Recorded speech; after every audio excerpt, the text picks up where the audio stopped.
Chegamos a mais uma aula do nosso curso Empreendedorismo. Então, nessa aula e na próxima, a gente vai falar sobre os tipos de empreendimentos, tá? Quais as modalidades de empreendimento, ou quais aspectos são importantes nos empreendimentos, né, que a gente tem que conhecer. Então, nessa aula e na próxima, a gente vai falar sobre isso. Lembrando sempre, né, que o empreendedor é um grande herói, porque ele abre um novo negócio, né, uma empresa que no início a gente sabe que vai ter muitos gastos, muitos desafios, é um caminho que muitas vezes ele não tem noção se vai dar certo, se vai dar errado. Mas o empreendedor é basicamente uma pessoa de coragem, uma pessoa de luta, uma pessoa enérgica, e são características que são muito bem-vindas, né, a essas pessoas, além, é lógico, né, da questão de ter que estudar, ter que fazer cursos, se aprimorar, conhecer bem o mercado em que ele pretende atuar, conhecer os produtos, os clientes, né. Então, isso aí vai fazer, digamos, um pano de fundo, né, a respeito do que a gente quer falar hoje. Bom, muitos dos assuntos dessa aula e da próxima vão estar no livro Administração de Pequenas Empresas, do Longneck, Moore e Pett, ênfase na gerência empresarial.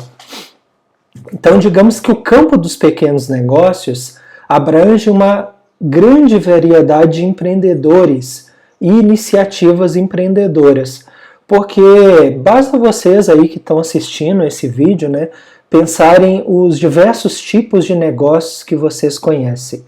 Então, se a gente pensar em comércio, né, quais os tipos de comércio que vocês aí conhecem, né? Então, comércio de roupas, de sapatos, restaurante, uma lancheria, né, lanchonete, venda de perfumes, farmácias e drogarias, supermercados, mercearias, lotérica, né? Então a gente tem uma série de atividades pequenas, geralmente, né, ou médias, que atuam principalmente nesse campo aí de comércio e de prestação de serviço. A gente poderia, lógico, também incluir indústrias, né, embora talvez na maior parte da cidade seja menos comum, pequenas indústrias, do que comércios e prestadores de serviço. Mulheres empreendedoras, então um assunto muito importante para a gente falar, né?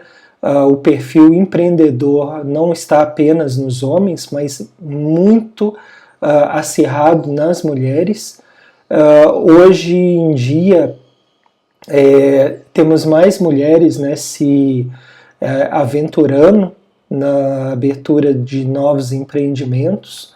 Até um tempo atrás, né, muito face à questão cultural, a própria sociedade, né, as mulheres ficavam mais reclusas, mais a atividades vinculadas à casa, ao ambiente doméstico, né, como doceiras, confeiteiras e outros tipos de atividade, mas hoje em dia está mais que provado, né, que as mulheres elas têm um papel muito importante e, em alguns casos, uma habilidade que falta aos homens, né, uma sensibilidade de mercado.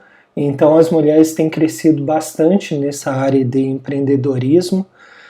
Não só estão começando mais negócios do que antes, como estão fazendo em setores não tradicionais, ou seja, aqueles setores, né, como eu falei, né, doceira, confeiteira, salão de beleza, manicure, pedicure, né, que seriam os setores tradicionais, mas as mulheres estão indo além desses setores e com planos ambiciosos de crescimento e lucros. Então, não faz muitos anos, as mulheres empreendedoras restringiam-se, na maior parte das vezes, a negócios característicos ou que muitos diriam que é mais voltado ao perfil feminino, que é uma grande inverdade, né? Como administrar salões de beleza, pequenas lojas de roupas e outros estabelecimentos que reuniam principalmente mulheres.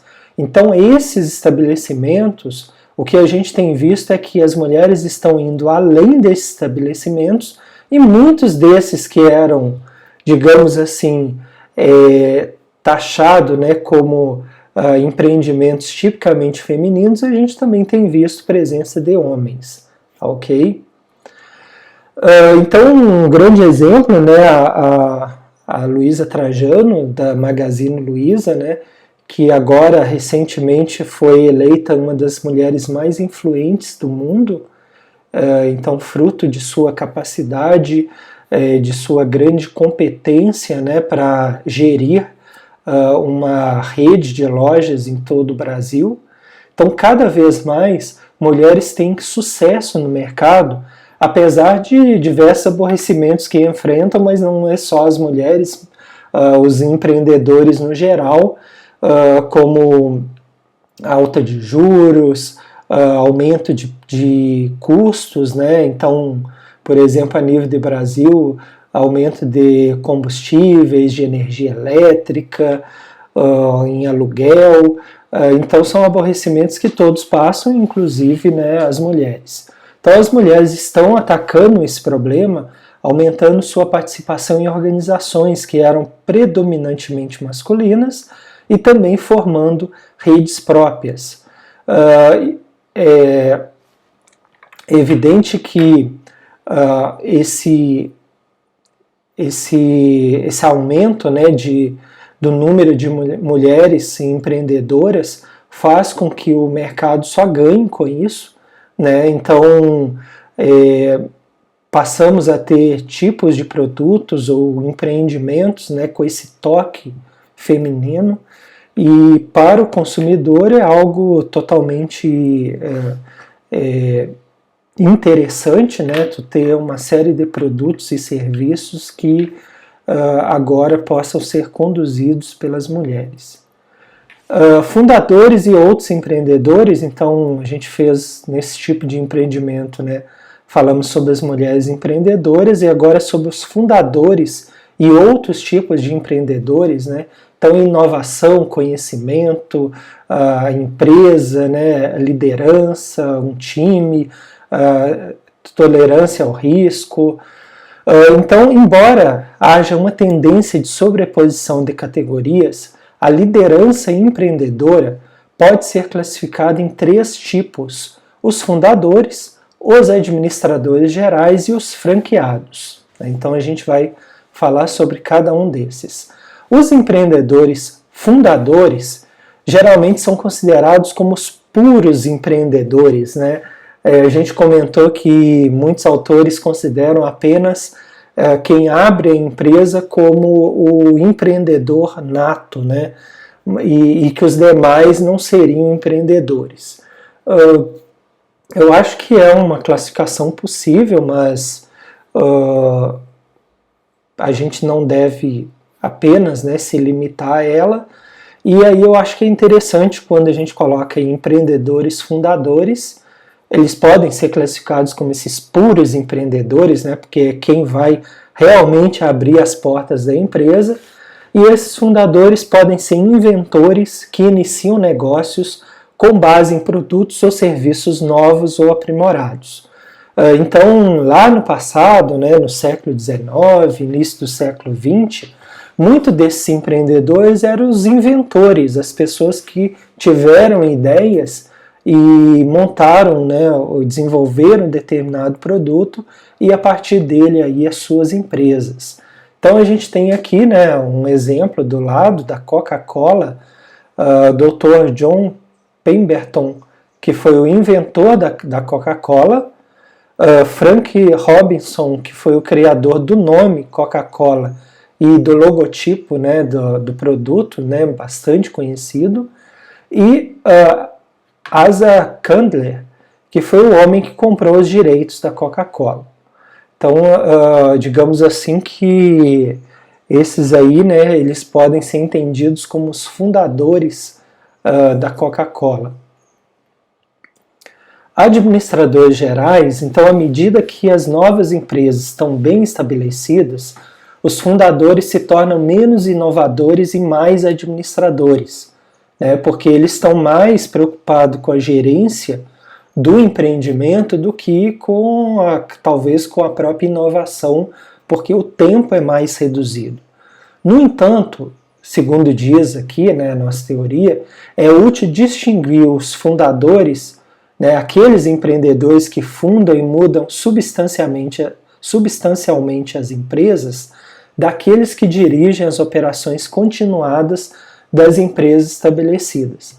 Então é sempre aquela visão, né, do fundador, principalmente em empresas familiares, do fundador, a dúvida, né, ele passa o empreendimento para os filhos, para que os filhos possam administrar essa empresa, ou deve ser constituída, né, uma equipe de administradores profissionais, né, ou os próprios filhos, né, que são os herdeiros, eles vão se especializar em administração para que eles próprios possam, né, até que ponto a família, com a sua paixão pelo negócio, pela empresa, pode se contaminar, né, e acabar tomando decisões baseadas na paixão, né? Então é sempre uma dúvida que tem. É claro que existem sucessos, né, exemplos de sucesso de familiares, né, dos fundadores e que se tornam grandes administradores, mas talvez o ideal seja tu ter um corpo de administradores para que tu possa separar um pouco esse família da administração. O franqueado, então a gente tem o franqueador, que é dono da marca, dono dos produtos, né, que distribui os produtos, e o franqueado, aquele que vai abrir a loja segundo as características do franqueador, vai receber o treinamento e aí vai ter a grande vantagem de utilizar uma marca já bem conhecida no mercado. Então a gente tem uma série de franqueadores, né, no nosso país, né, por exemplo, o Boticário, a gente tem aí a Cacau Show, a Localiza, né, todos esses são franqueadores e que repassam, né, a expertise deles para o franqueado. Os franqueados diferem dos administradores gerais no grau de sua competência, porque eles têm restrições e orientações que são dadas pelas relações que eles têm com o franqueador, né? Então, os franqueados funcionam como empreendedores limitados. No entanto, pessoal, o franqueado ele tem uma segurança maior, porque ele está sob um guarda-chuva desse franqueador, que faz as suas propagandas no país, que tem todo a divulgação, né, todo o marketing que é feito. Então imaginem vocês, né, uma pessoa que abre uma loja de perfumes, né, ela coloca lá, loja, né, por exemplo, loja do Ricardo, né, uma loja de perfumes, né. Então as pessoas passam ali e elas, né, elas vão olhar aquela loja, alguns vão entrar, vão querer saber quais são os tipos de marcas que vão ser vendidas nessa loja do Ricardo, né? Talvez algumas marcas conhecidas, outras não, mas digamos assim, provavelmente a atração das pessoas para irem naquela loja não vai ser tão grande. Agora vocês imaginam uma outra loja, né, dessa vez do franqueado, do Boticário, por exemplo, né? Então a pessoa passa ali e ela sabe, olha, eu conheço os perfumes do Boticário, ela vai entrar, tem todo um padrão da loja, do treinamento, né? Os produtos, né, Boticário. Então, digamos assim, apesar de ser um empreendedor limitado, o franqueado ele já sai na frente por ele utilizar uma marca reconhecida por todos, tá? Então é importante a gente salientar esse aspecto. Talvez ele tenha algumas limitações, porque ele não pode colocar outras marcas, ele não pode mudar um layout da empresa, mas ele vai seguir uma estrutura que muitas vezes tem tido grande sucesso, ok?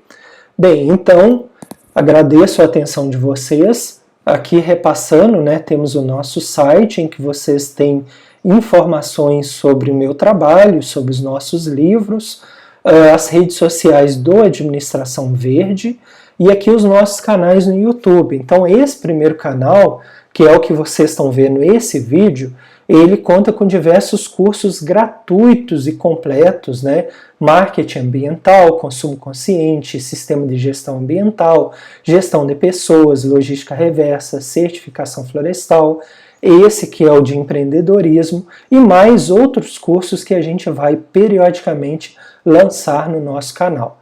Então eu convido vocês a se inscreverem no canal, porque à medida que surgirem novos cursos, novos vídeos, vocês serão avisados, ok? Então agradeço a atenção de vocês e até a próxima aula.